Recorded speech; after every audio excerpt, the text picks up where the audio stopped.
You can't figure out how to address the thing if you don't know why the thing happens. I know and I love myself more than I probably have my entire life. I am so happy to have here with me today Sarah Gilman. Actress Sarah Gilman, who is also a mental health advocate, suicide prevention advocate on the board at Hirsch. I started thinking about killing myself when I was about 8 or 9 years old. I was hurting myself. I had an eating disorder. You hear all of these blurbs about resources, but I never heard about anyone actually using them.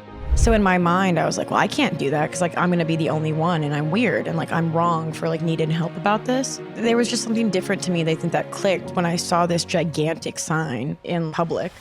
I think the turning point was reading a lot into psychology and sociology and philosophy and neuroscience and just trying to figure out why my brain was working the way it was working, why I was feeling the way I was feeling. Doing that enabled me to take away all the shame and understand myself without judging myself. I did have a suicide attempt. In that split second when I made the choice, I wish I could have taken it back. I'm so glad I'm still here. The big silence. It's time to sing. Welcome to the Big Silence podcast, Sarah Gilman. Thank you for having me. Isn't it? But no, seriously, I just want to have a conversation about life and transitions. And I'm 44, you're 29, but you're old soul. Yeah. So we obviously are here for Jules Not Alone Summit. I'm so excited. How did you get brought into being a part of this? So I work very closely with an organization that's based in LA but operates nationally and to a degree advises internationally called Hirsch Mental Health Services. Yeah. So they kind of became inextricably entwined with my journey a few years ago. And 2 years ago, I started the NextGen Advisory Council there to help bring younger voices into the mix. I love that. Yeah. I want to learn more about the Hirsch Foundation, because obviously I know with Jules Foundation and Inspiring Children and Not Alone. So what exactly does Hirsch do?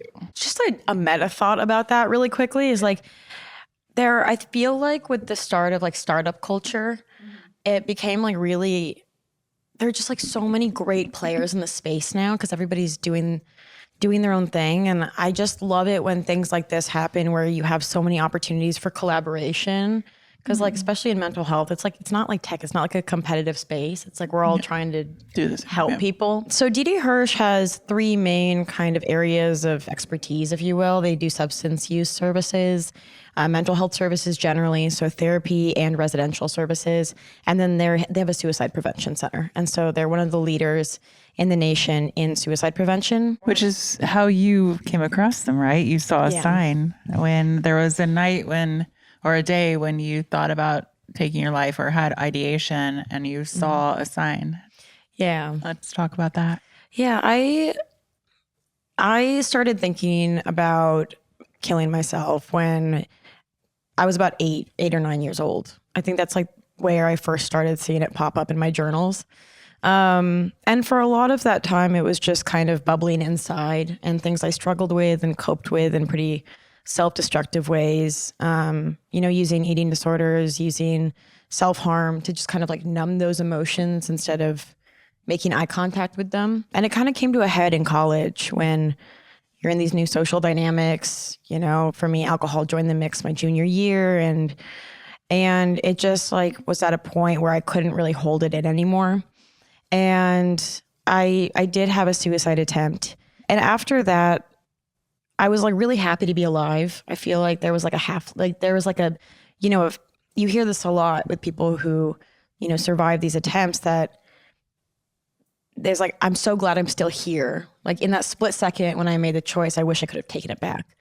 And so I was so happy to be there, but then that started that had a half-life too. And so it started fading. So when I found myself next trying to take my life, I was driving, it was 1 a.m. in LA. It was kind of raining, and I didn't know exactly what I was going to do, but had my plan. I was going to go do something.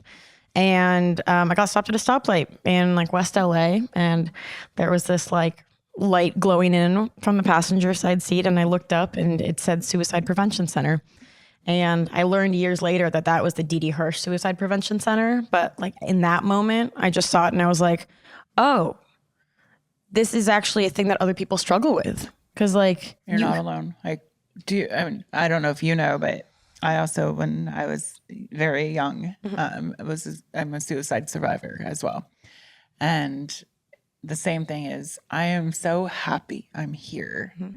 And there's actually someone here at the Not Alone Summit, Kevin Hines. Do you know? Yeah. Yeah. He's been on the podcast and he's actually here too. And I interviewed him in New York and he's like, as soon as I made that decision and I jumped off the bridge, I was like, I regret this. I regret.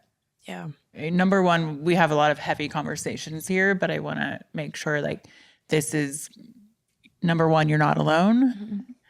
Number two, you're meant to be here. And there's resources. Yeah. Thank you for sharing that with me. I just feel like, I mean, the conversations are so much more prevalent now than they were, you know, even just a few years ago.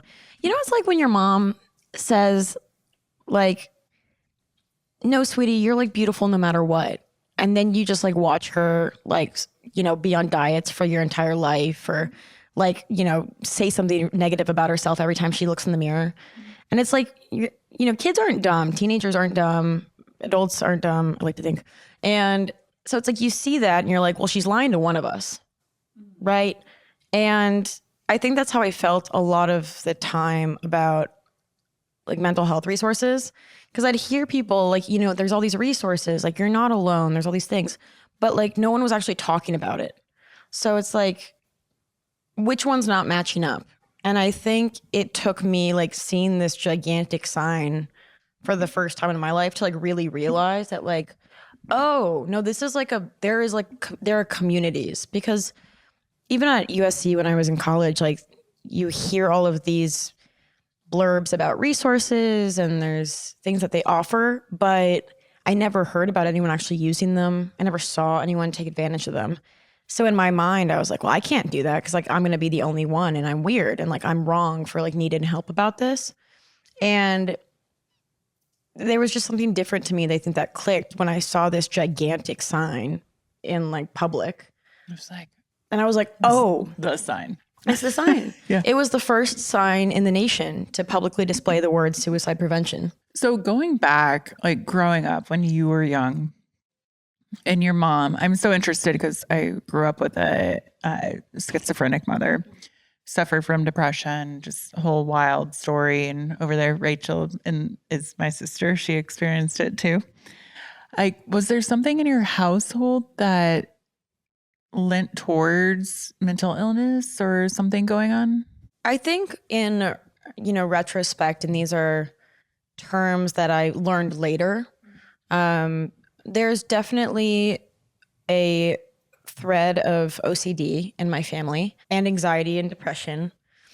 And I think like looking back, I can see how those potentially shaped a lot of my experiences or exacerbated them because it's normal and healthy to feel sadness and fear and, you know, anger. But I think for me, I was feeling it to degrees that were not matching the situation. And then it was compounded by the fact that I didn't know how to manage those emotions. And I think that's where kind of like the genetics and then the nurture part of it collided. Because it's like we are all born these slates and we're not blank. We have, you know, our family's histories and our hereditary backgrounds and genetic influences. But then you get into a situation, and I was in like a really competitive prep environment, and no one was talking about how to navigate your mind or your emotions or stress. And so I think that combined with my propensity for sadness and anxiety and kind of obsessive compulsive personality really just led to kind of a maladaptive treatment. So you're young, you have suicidal ideation, you have those thoughts. Like, what is that timeline? I'm just thinking of someone who's listening and maybe they're a parent or maybe it's a child and like wondering how to navigate that path, because here you are and here I am, and so much gratefulness for being alive and to be able to share our stories. And also what I would assume, like for you to be in a career path that is your dream, which I want to get to that too, to be able to overcome and become and just live a life in honesty and purity and be here. Like, what is that path looking like mentally, physically? Yeah. I think for me, I really did need to hit that rock bottom. And it got to a point when I was in college where all my friendships kind of dissolved or went on hold because it was just becoming too difficult for people who loved me to watch me hurt myself in these different ways. And I've spoken with a few people who have similar experiences to this, where you just get to a point and it's a fork in the road. And, at this point I was drinking too much. I was, not being safe. I was just kind of like, didn't care about my own health and safety. I was hurting myself. I had an eating disorder. And, it's just like everybody leaves and you have this point where you just make eye contact with yourself and you say, okay, I can keep going down this road and I'm going to die. Or I can like ask myself some really tough questions and do my best to like find the answers to this and get to know myself more. And so I went with that, and I was really lucky. I had a therapist at this time, and, I really credit her with kind of keeping me going at that time, because you can have that resolve, but day-to-day moments are still difficult. And for me, the biggest factor, I think the turning point, was reading a lot into psychology and sociology and philosophy and neuroscience, and just trying to figure out like why my brain was working the way it was working, like why I was feeling the way I was feeling, why I turned to the specific, coping mechanisms I had. Because doing that enabled me to take away all the shame and really just like understand myself without judging myself. And by giving myself that space, I could actually like figure out how to make changes and what I didn't want to change about myself and what I loved. Like, I'm a big feeler, but I wasn't expressing the feelings in a way that was helpful. So like, how do you reorient that? Yeah. So that was a big one for me. And then I think to your different part of your question, like to the point, it's like, I still struggle with it every day.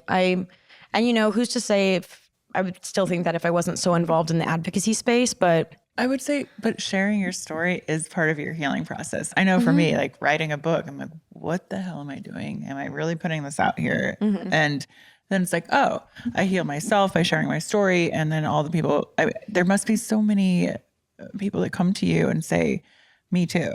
Like, I feel that. So that's got to be really healing for you as well. 100%. I think I actually take screenshots. I do too. Yeah. Of testimonials just to remind yourself. 100%. Yeah. Because it's like, even, my experience has been great in terms of I've only been met with kindness, like online when I share and stuff like that, and more vulnerability. I think vulnerability can beget vulnerability, but it's still hard. It's still hard to be vulnerable, especially how isolated we can become with like digital pathways for information. It's nice to just like be able to pull something up and be like, I made a difference in someone's life, and my pain has purpose now. And I think purpose at the end of the day is the single most influential factor to keep people going. Yeah. You talk about self-harm a lot, and like where are you with that now? And if someone's listening and they are self-harming, how did you recognize it, overcome it, put a name to it?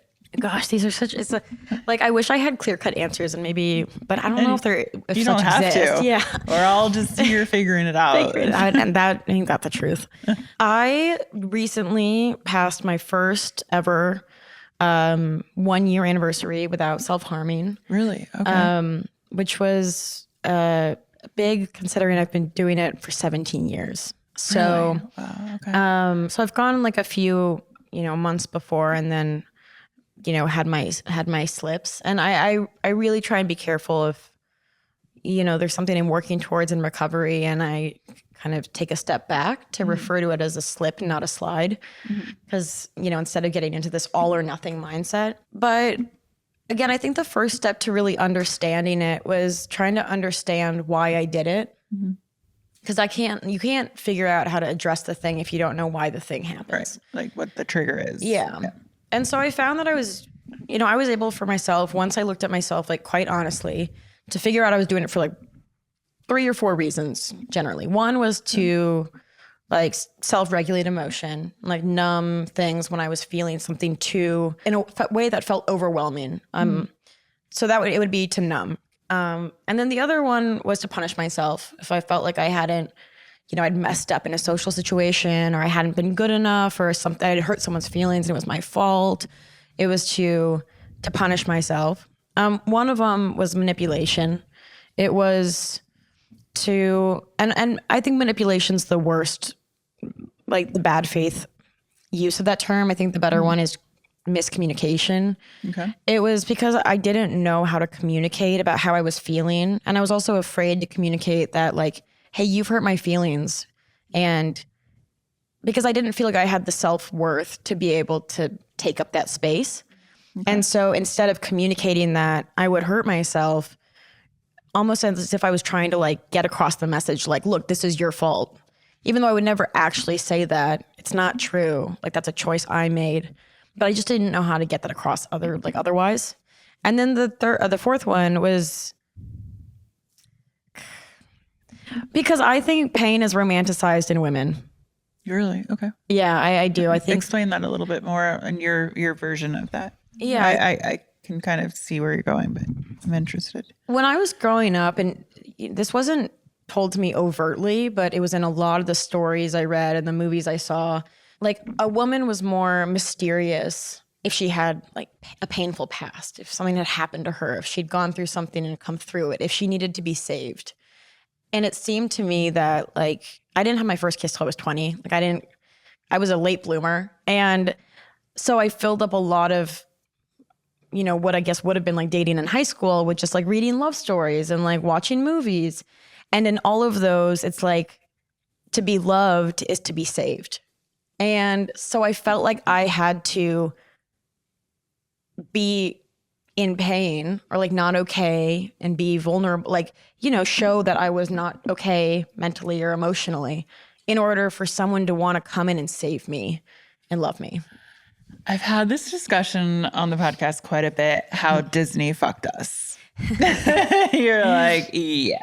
Where it first clicked for me was I read a number of like YA books where like, as she got into college, the girl like self-harmed. And like, those were the things that gave me the ideas of like, oh, the girl who self-harms seems to be the one that's getting the football quarterback at the D1 school. So like, you know what I mean? Which seems so silly in retrospect, but like when you're young, if that's a continuous trope in everything, like a consistent trope in everything you're reading, we do make sense of the world through stories, whether we choose to or not. And I think then that's compounded by the stories you pick up when you're younger, like Disney, which is like they're all princesses needing to be saved. Princess, damsel in distress. Mm-hmm. Here comes her king, her beast, her whatever. Yeah. And so like alone, they're all very innocuous, right? Like it's easy for someone to kind of discredit that by saying, you're telling me that like you self-harmed because Snow White needed to be like kissed by a prince. And it's like, no, you're purposely kind of like reducing what I'm saying. That's a very reductive take. Like when pretty much the entirety of the media that you watch has that same underlying theme, you become what you see. It goes back to the whole conversation of the importance in diversity and media. It's like, a lot of times you don't know what you can be unless you see it. And for girls, if all you're seeing when you grow up is, I need to be saved and I'm interesting if something's wrong with me. Do you feel like you've changed that with your own life? Have you veered away from that stigma? Yeah. I think I did. And I think a few things, one, I do believe in like a reconditioning almost, right? It's like, just because we grew up in these stories doesn't mean we need to let them rule them for the rest of our lives. And so for me, it was very much about like, okay, I don't believe that anymore. I don't want to believe that. So like, how can I tell myself new stories? Part of that's scary because it's a leap of faith. And part of it, I think, is kind of lucky because it doesn't help if you're surrounded by people or messaging that continues to tell you otherwise. But I was lucky enough, like in my current relationship, to find a guy who pushed me to communicate and made me feel safe doing so, and really like wanted me to communicate instead of just like suppressing it. And then at the same time, I was reading more about attachment theory and psychology and identifying, especially, you know, in my first relationship, which didn't go very well, to like now how I've exhibited more anxious attachment.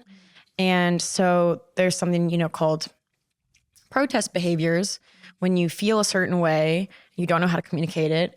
And so, you know, you don't pick up their phone, or you don't respond to their texts, or you purposely like turn your location off to make them worried.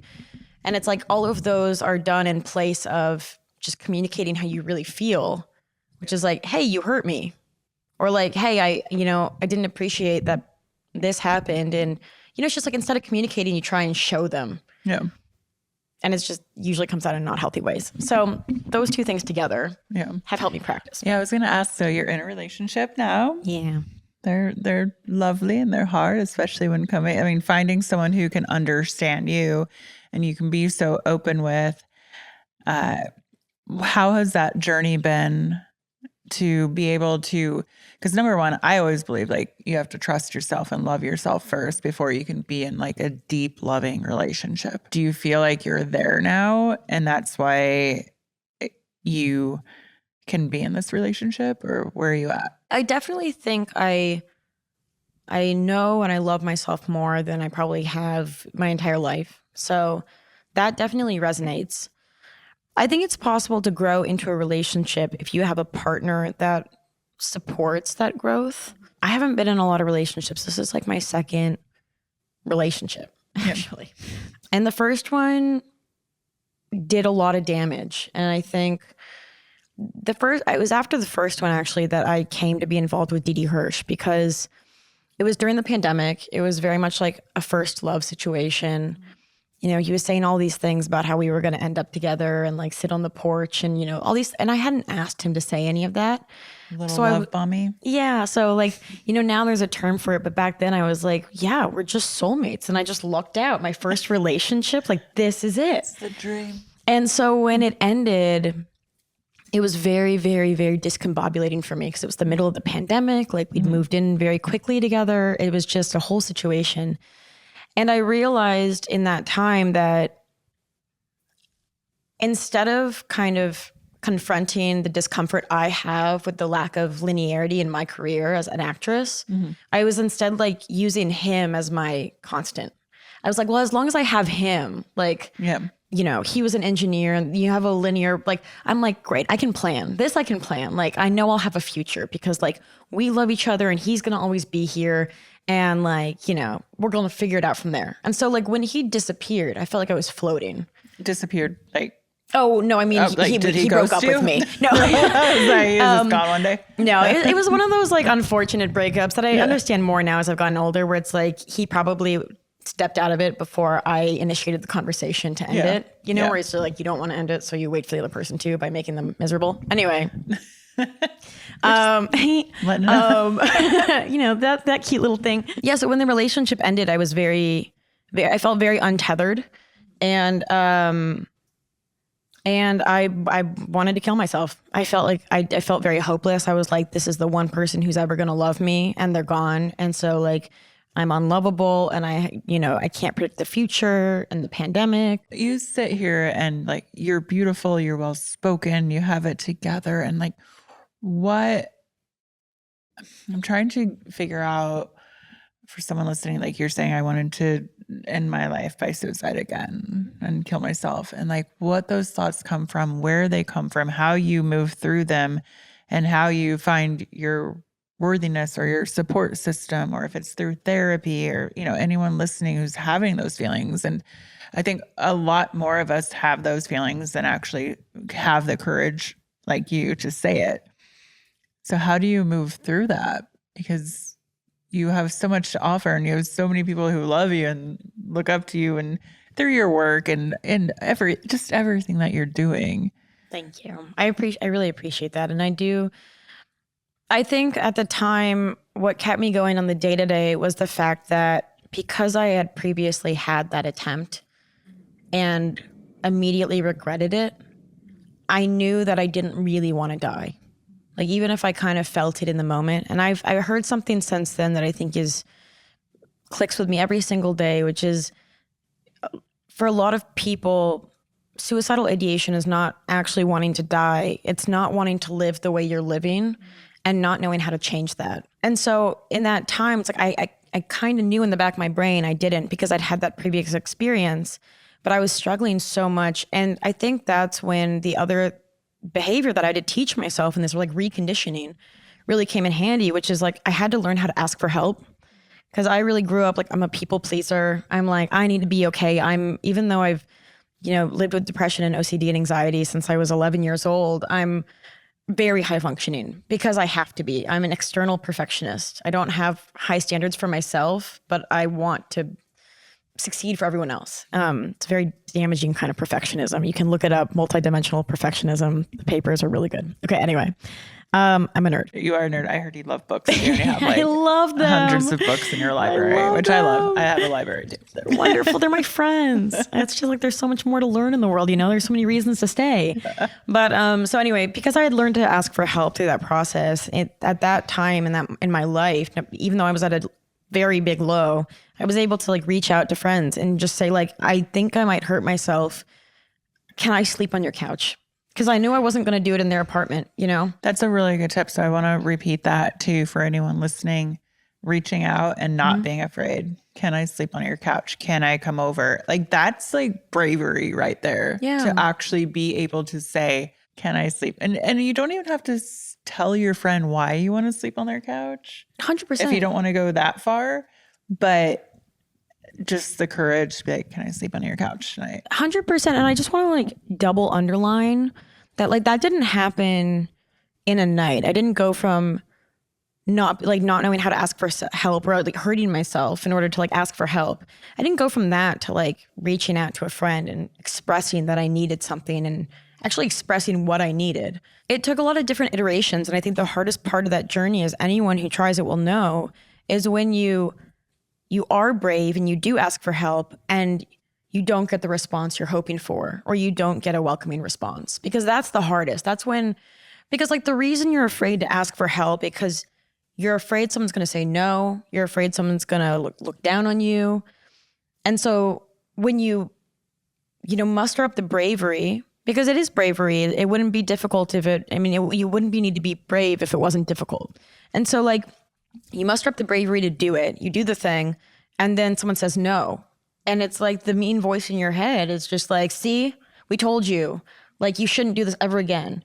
And like the hardest part is then doing it again and knowing that like, maybe this is just not a person in my life that I'll ask for help from in the future, or like B, is there a way I can give them feedback to let them know like how to help me? One, nobody teaches you how to navigate your own mind, how to get to know yourself. No one teaches you how to live with yourself, and no one teaches you how to ask for help.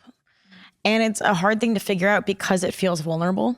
And one of the most difficult things I learned in my reconditioning is like, sometimes you need to tell someone how you need to be helped. And sometimes you have to save yourself. Like that was another like difficult pill to swallow. Because I think for me, the knee-jerk reaction is like, if they love me, they'll help me. If they love me, they'll take care of me. But it's so hard for someone to know how to help someone. 100%. We're not mind readers. Yeah. And so oftentimes they're like, what do you need from me? And you're like, I don't know what I need. It's very hard. Even this week, my father-in-law passed away. I'm so sorry. I'm like, how can I be there for my husband? But then I know, like, my mom passed away in 2021, and I'm like, I actually just want people to listen sometimes. Listen without judgment. Yeah. And just be like, I'm here. Like, just show up. And that's it. So many times, like, it's as simple as that, but when you care about someone and you see them in pain, our knee-jerk reaction, we're animals at the end of the day. The knee-jerk reaction when you're faced with pain is to avoid it or minimize it. And a lot of times when people that you care about come to you and say, I'm really struggling, your first reaction emotionally is, oh no, this person I love is hurting. That hurts me. I want all of us to not hurt anymore. And so the reaction is usually like, it's going to be okay. Like, don't worry about it. Like, you know, you'll see, you'll wake up tomorrow and feel better and know that like the test didn't matter as much as you thought it did. But for the person who's struggling, that is just a direct invalidation of everything they're trying to express to you. You don't need to fix someone's problems. Oftentimes someone just needs you to sit there with them. They need to like get it out. And I think that that's, you know, one of the beautiful things I've been figuring out with my boyfriend now is, you know, we aren't mind readers. And so it's about like taking the ego out of it. And if I think he's having a hard time, just saying, how can I support you right now? Like, I really want to be here for you. And I don't know how to do it. We've been dating for 1.5 years. I like beat myself up because I'm like, I should know how to support him. But it's like, when it comes down to it, it's not about me and like proving that I know enough. It's about like, what do you need from me in this moment? And how can I give that to you? And that's like when true care comes in. But it's, you know, but it's hard to let that ego go. I mean, how is it going with your husband? I mean, just. I haven't even seen him since, and his dad is not, this podcast is not about me and Big Bob. So Bobby, my husband, and then Bob was his dad. And it was within the last 6 months. It went fast. I think with him, he still is like in that stage of, I don't know how to manage it. All he knows, he's like going to get a car wash and go to Costco today because that's the only thing that feels safe. 100%. And yeah. Yeah, so, it's like minute by minute. Yeah. It's like, I guess a takeaway from that would be, in any situation you're in and feeling anxiety, like what feels safe, you go to that. And a car wash in Costco is a healthy thing. 100%. Yeah, sometimes like distraction gets a bad rep, but it can be a really, really useful way to manage emotions in the short term. Yeah. Like when I was going through that first breakup and, you know, just really struggling to find things to connect to in the world to stay, I couldn't sleep. And I would do Sudoku to distract myself. Okay. Or I would drive. Helps with the brain. Right? It's just like something that distracts you just enough that like, you know, like Legos. I do Legos a lot now because it's just distracting enough. And I like something tactile. Yeah. So it's just distracting enough that like it uses my brain without tiring me out. Yeah. Like sometimes I love to read, but sometimes reading, I'm like, I'm not in a space to like really ingest this. And so it was that. And the other thing was like, I love diners. I find them very comforting. Oh my God, so Bobby loves a diner. He'll wake, if he can't sleep at like 3 a.m., he's like, what diner can I go to? Yes. Okay. See, I've never been into that, but that's him too. A diner. What is it about the diner? Because I'm still trying to figure that out. I think it's the fact that it's always the same. I think there's a lot of comfort in the consistency of it all. And I think this is why I also find a lot of like traditions very comforting, because like the world changes so much and we lose things. We'll always lose things. That's just a part of life. And it's comforting and safe to go back to a place that never changes. A diner. And a diner for me, I think is like that because they're so timeless. So like during this breakup, I mean, it was the pandemic. And so most places were closed in LA because diners are traditionally inside. But there was one diner in Manhattan Beach that had a wraparound porch. Which one? I lived in Manhattan Beach. It's called the Kettle. Oh, yeah. And my old Tone It Up office is right down the street. No way. Yeah. I swear, LA's like the biggest small town. Oh my God. The Kettle, it was the one was place. Was it 24 hours? 24 hours. I don't know if it still is, but it was at the time. I've definitely. And they have that porch. Yeah. So I would drive an hour to get there. And I would sit there and eat bread pudding and drink coffee and read my book. And God, I could almost cry just thinking about it because like I would drive back home at sunrise and it's just like those moments like sustained me. You know, it's because you focus on the moment. Yeah. Oh my God. The kettle. Like you're taking me back to OG Tone It Up days. Like we would go there for lunch before, like we even had our office right on Manhattan Avenue by the pier. Oh, that's so chic. What a good spot for an office. So chic. Ocean view. It's just so unpretentious. Like I really love a space where you can just exist comfortably. Yeah. I don't know if that makes sense. Yeah. I love a diner. We don't have enough diners in LA. And like none of them are 24 hours except for a few. Is Mel's still 24 hours or? Okay, this is a huge piece of betrayal to me. Some of them are. Okay. Some of them are. Some of them are not. I think some of them are some days, but not all days. Yeah. I've stopped going because they hurt my feelings. You Also, and Bobby need a support group over I diners. do, diners. Okay, so I want to talk about your career and someone who maybe is suffering from depression, OCD, all these things, but how did you make that decision of what you wanted to do and then be successful at it? And with everything mentally going on, have that courage? Because I would feel almost imposter syndrome, but take me through like living, I assume living your dream. Yeah, I don't know. I don't know who I am yet. But acting was a total fluke. It was complete accident. When I was younger, I wanted to be a horseback riding instructor. Okay. And then I wanted to be a detective because I thought it'd be really fun to kind of solve problems every day and help now people. You're on CSI, so kind of the same thing. So I did joke that like when I was on CSI, I was like the little girl in me who wanted to be like a coroner because I was watching Bones a lot as a kid, and I was like, I could do that.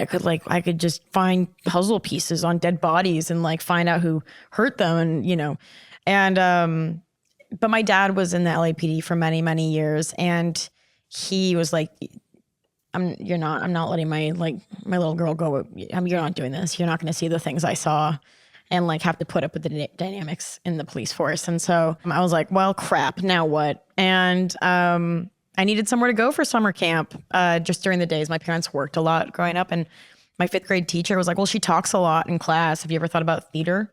And I was like, okay. And so I started doing theater, and I loved it. I think it really felt like a place to be free and also a place to not be me. I think in the beginning it was also very appealing because I was really starting to struggle with my OCD at that point. And so it was a place where I could let everything go and just forget who Sarah was for a second. And Sarah's friend groups dissolving in middle school and all those kinds of things, and just be silly because you can be totally free. Like improv, there's no judgment. There's supposed to be no judgment. And so I just started doing community theater, not even in school because I was didn't really want to do it around my classmates. I wasn't popular. I just didn't want to do it. And but an agent was in the crowd in one of the community theater shows I did and approached my parents and was like, she's interested in this. You guys should give it a shot. And so we thought it was a scam, of course, because there's all the people in like malls who are like, we're going to get your kid on Disney Channel if you pay us $5,000. And so we waited a little while, and then we're like, well, I'll just give it a try. Let's try it. And so I went out for a commercial, and I ended up booking the first commercial I ever went out for. And I was like, this is so easy. And you're telling me. What was it for? It was for a power company. It was a national commercial.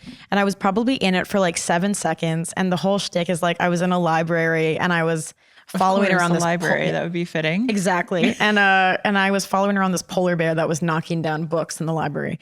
Because the whole thing of the commercial was like this polar bear was doing all these things. Yeah. Kind of ironic because it's a power company, but anyway.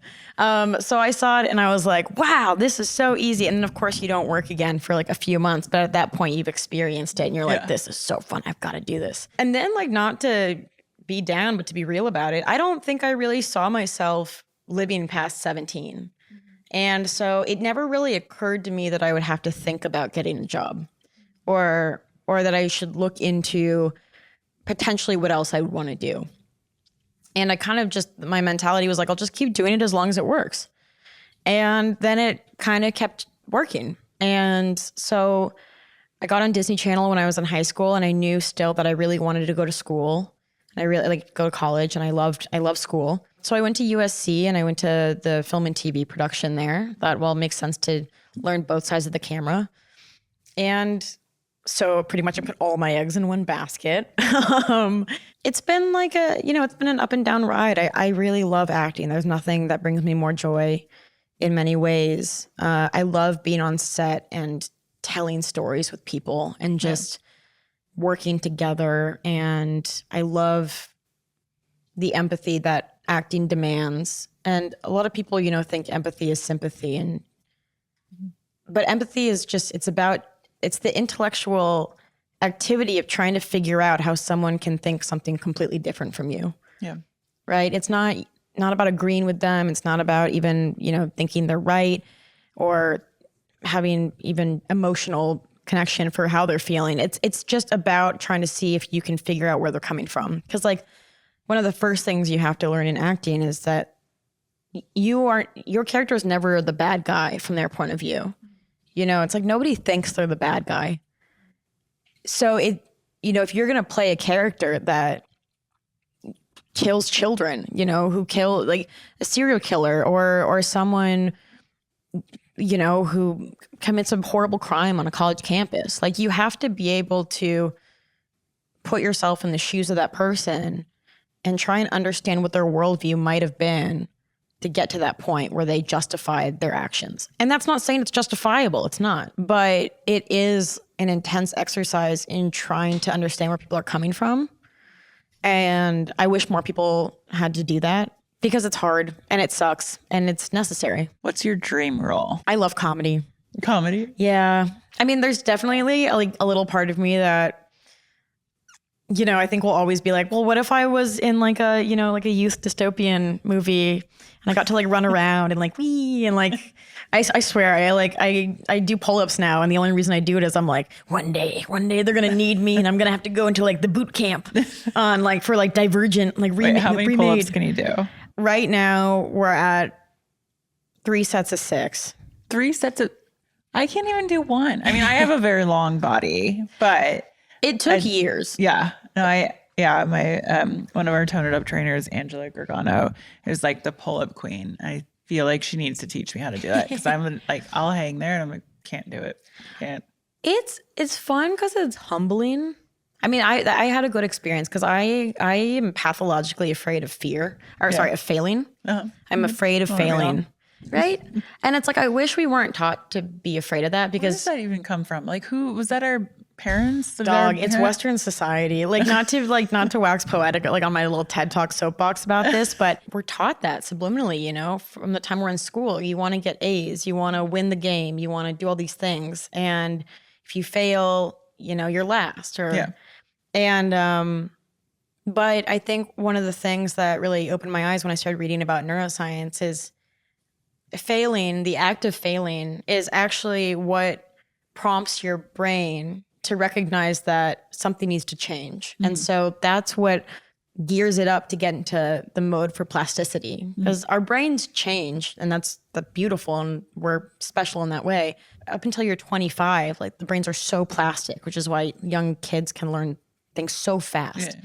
But so when you become an adult, you become more set in your ways. It's still possible to change. It's just a little more difficult. It takes more effort, I should say. And failing is the first step to that because it's the thing that signals to you okay, we're going to learn a new skill now. Mm-hmm. And I wish I wasn't so afraid of failing. When I think of failure and the fear of it, I think I used to fear it a lot more too. And then just with my upbringing and everything, if we were just lived in that fear of failure, we would never know what was possible too. 100%. Anyone listening, go fail.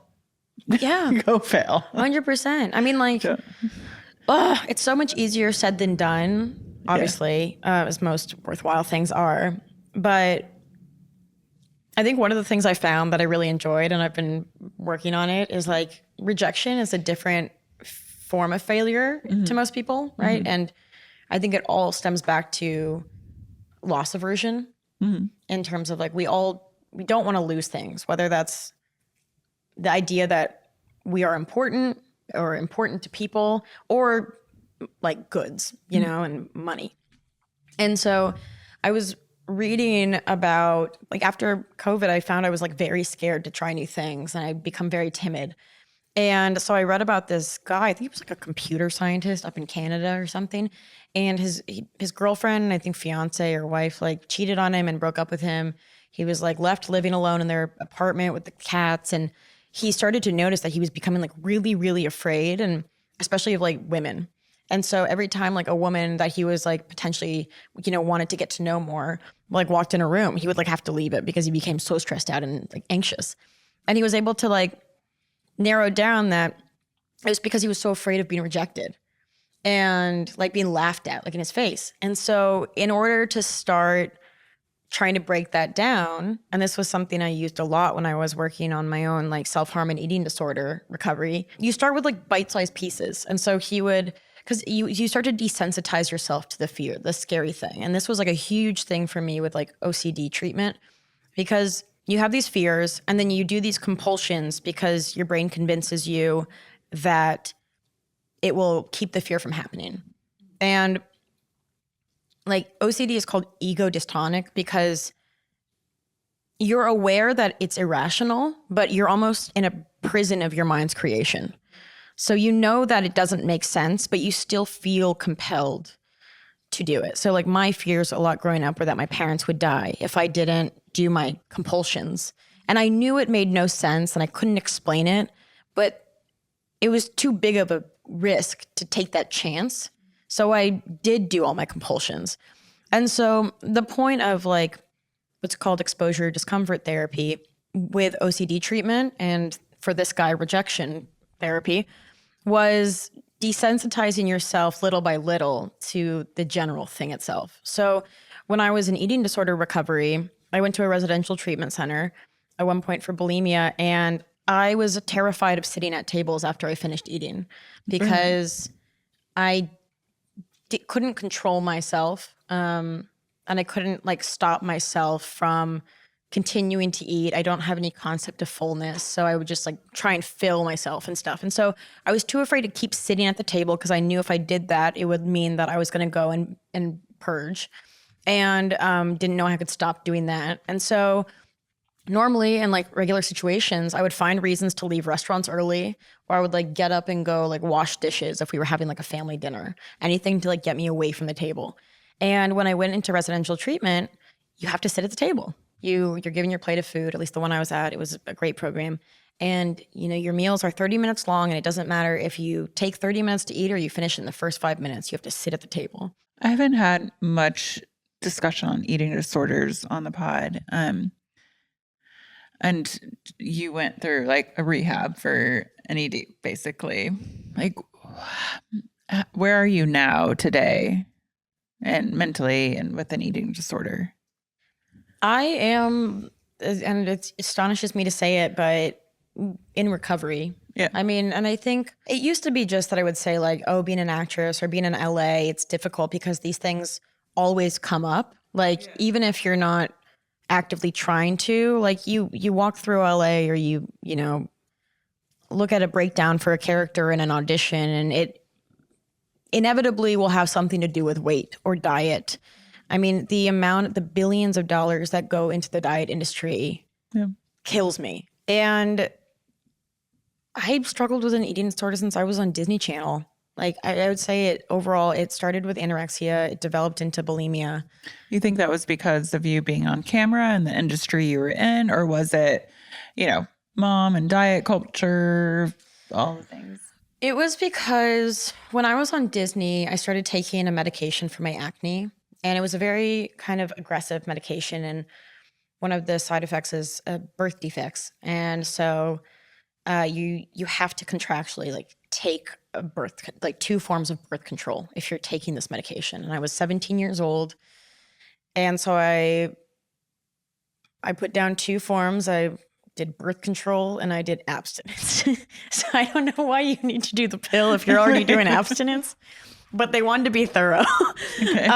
And so, and because of the the pill, I gained hormonal weight, and that coincided with the second season of this Disney Channel show, as well as my first year of college. And I ended up gaining my freshman 30. Yep.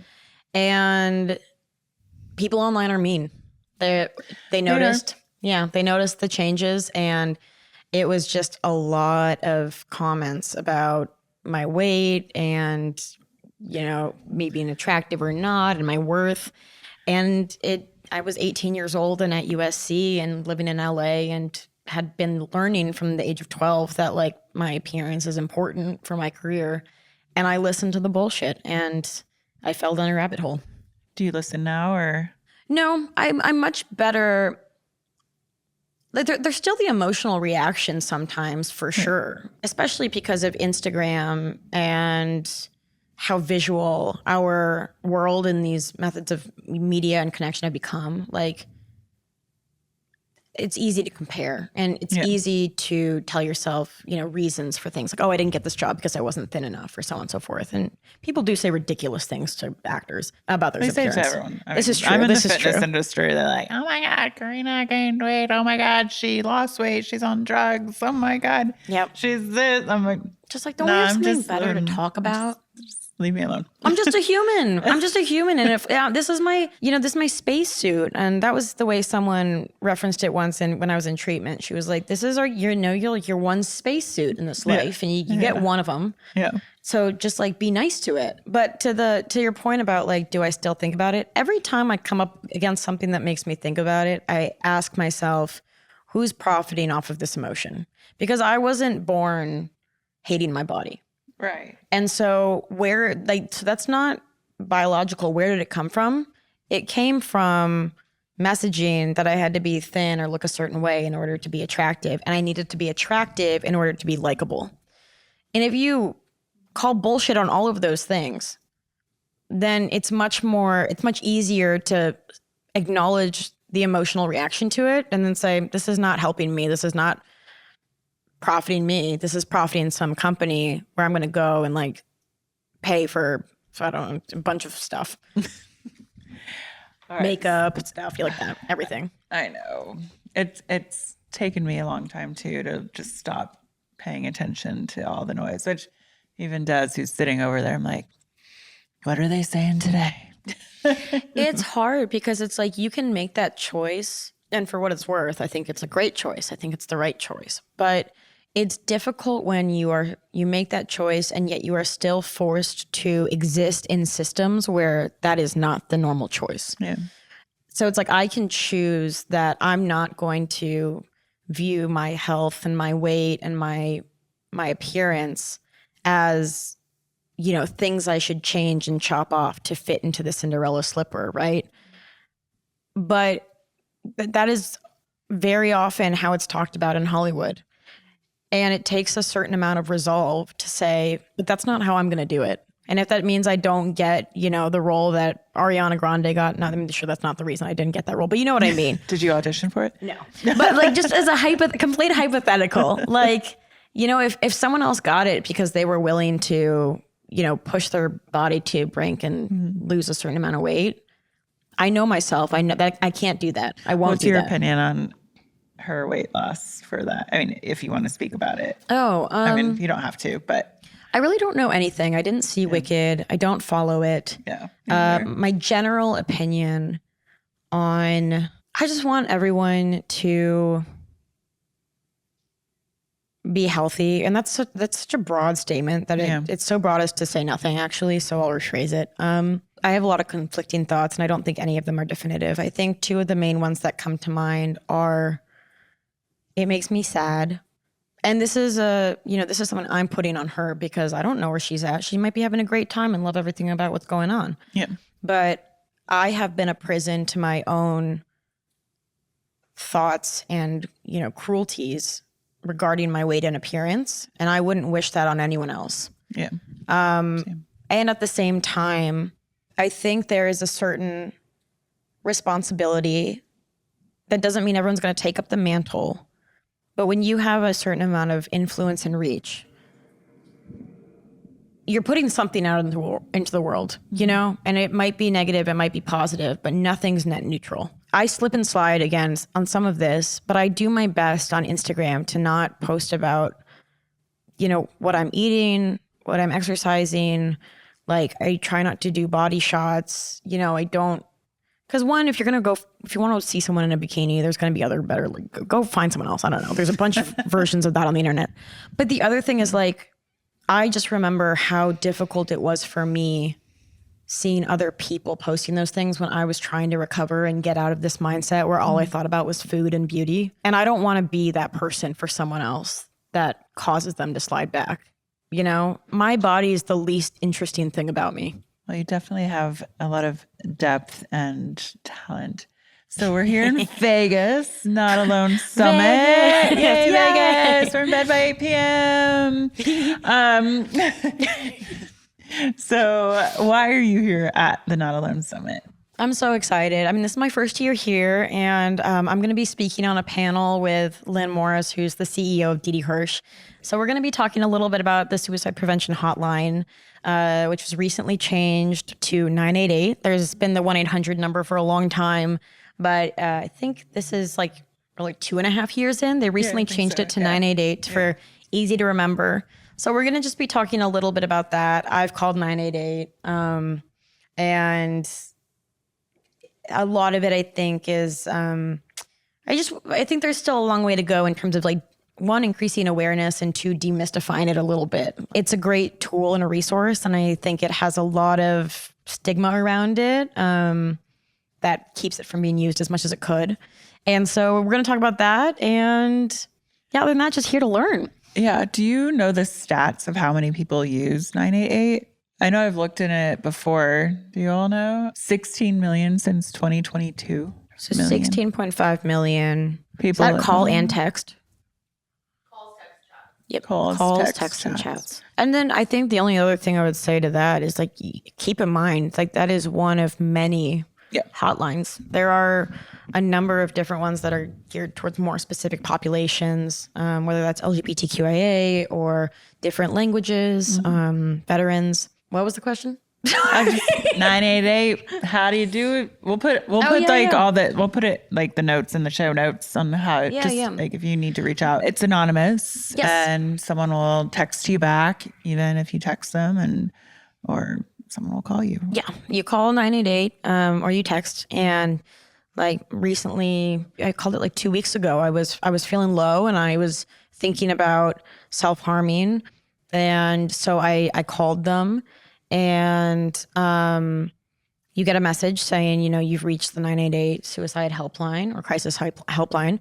And if there's not someone to take the call immediately, then they'll, send you a text to follow up, and, you'll be responded to immediately. And there's just a conversation. They're just, at the end of the day, what they are is trained listeners. We're not, like I said earlier, like, no one teaches us how to listen. Yeah. And it's like, they have been trained, and it's anonymous. There's no data kept, or like no data linked to any identities. There is data kept in the sense of like keeping track of how many people call and how many cases are like de-escalated.